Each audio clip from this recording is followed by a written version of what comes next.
Most radical anti-abortion crusaders are Christians. A sampling of average IQs from around the country. You'll notice the areas that vote for Democrats have higher IQs. Wow, people from Texas are just plain stupid. Didn't we have a president from there? Oh yeah, that idiot who destroyed the economy. It should also be noted that as IQ goes up, religiousness goes down. How does religiosity interfere with an ability to live under a country's rule of law? We had an exchange with a Bible hugger who is a convicted felon and violent anti-abortion nut. This subject quotes passages from the Bible in context with morals, ethics, and behavior.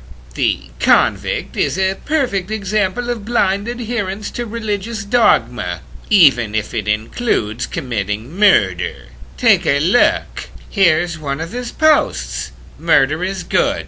And these fine words. My plan is truly brilliant, McAtheist. I won't be able to furnish the details to you. It's a secret that only your two fathers and I know about. Very clever. And even with the obvious severe mental illness, there's no shortage of sheer stupidity. He repeats himself just moments later. My plan is so diabolical, McStupid, that it gives even myself the creeps. Only myself and your two male parents know about it. Shh. And of course, as usual, the witless comment has the cleverness of a bucket of dead fish. Here's a real winner. Who's planning on murdering doctors? Has anyone seen Tiller anywhere? Calling Dr. Tiller to the operating room. Oh, doctor, you're needed. These are supposed to be clever for some reason. Oh, Dr. Tiller, where are you, baby murderer? Of course, the court case of Roe versus Wade established with the Supreme Court ruling that Dr. Tiller wasn't committing a crime. Murder is a crime, however. Of course it is. Everyone knows that. Even crazy people. But not really crazy people. Like this kook. And another fine piece of comedy. Where is that damn Dr. Tiller at when babies need to be murdered? And of course the grammar is exceptional. An oyster thinks and speaks with more grammatical clarity. And another overpowering display of intellectual acuity and comedic prowess. Oh, Dr. Tiller, where are you? Mission accomplished. Here we see the intense mental illness and violence with the comment, Dr. Tiller was put down in an appropriate fashion.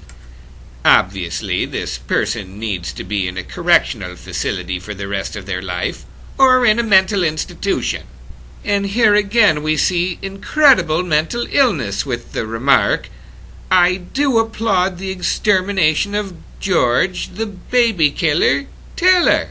Right here the mental illness is just seeping out of all of this creature's pores. Typically, this is where you call the men in white suits and they take away this creature with a butterfly net and put it in a safe padded cell where it won't hurt anyone or itself. This vile creature also says, I also applaud Dan White.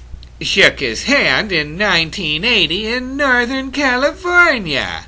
How exciting that must have been. Daniel James White was the horrible murderer who killed San Francisco Mayor George Moscone and Supervisor Harvey Milk. Nothing more than a double murderer. Here's a comment where you can literally feel the malevolence. You act like people who exterminate abortion doctors are bad people or something. Clearly this individual shouldn't be allowed out of a cage. Here's another lovely comment from this thing. Hearn is a baby butcher and may God strike him down as well.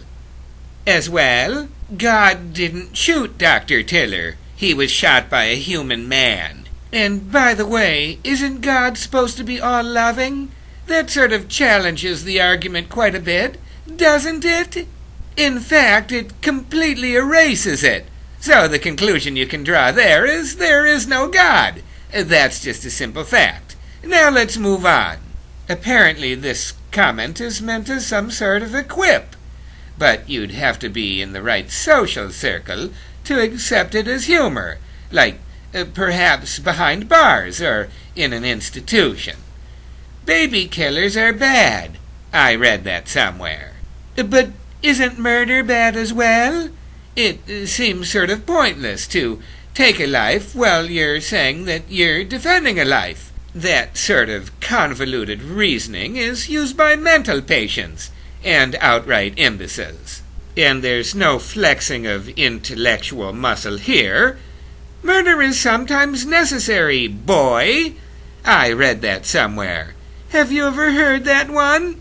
Again, perhaps if you were a slave owner or the head of a Viking slave ship, that might have some meaning and could prove to be comical. Although in human society, in civilized society, it's viewed as vile, reprehensible, and borderline criminal.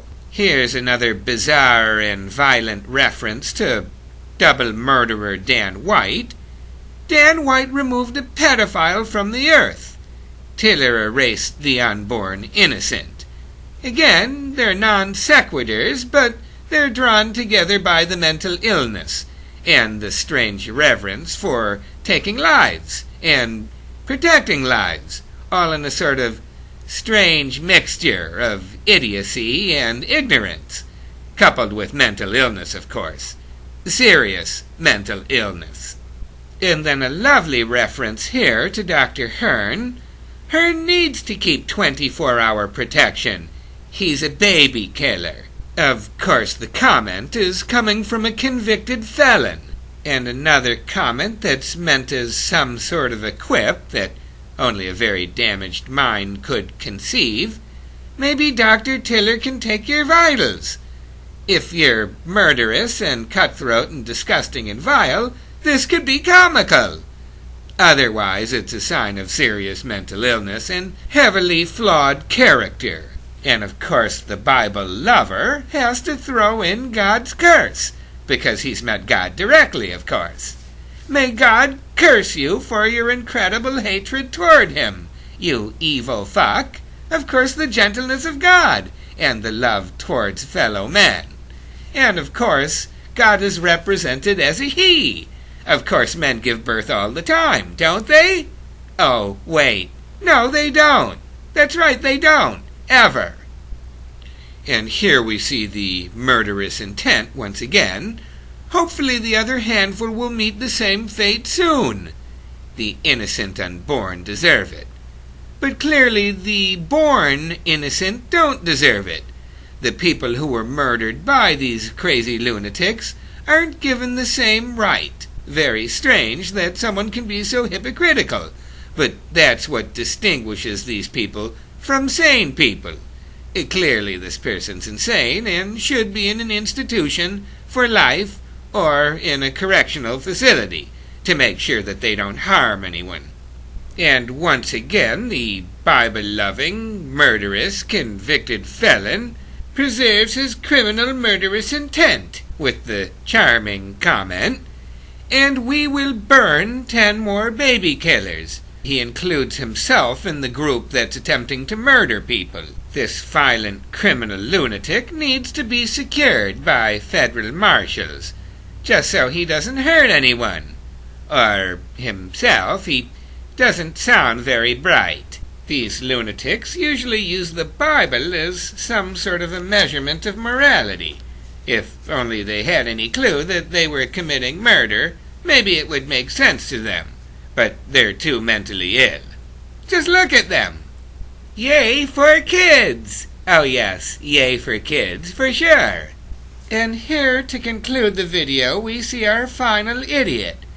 This gentleman's holding a sign that says, "Stop killing babies." Apparently the message is obviously to stop killing babies, but he doesn't care about killing adult human beings. That would be okay by his standards, which have been established by the Bible, a fictional book. Rather than live by our laws, he chooses to live by a fictional book. Perhaps we should all live by the 3 Little Pigs, or the little engine that could. That would be fun. Let's do that. We can all be the little engine that could. It's not a fairy tale, it's real.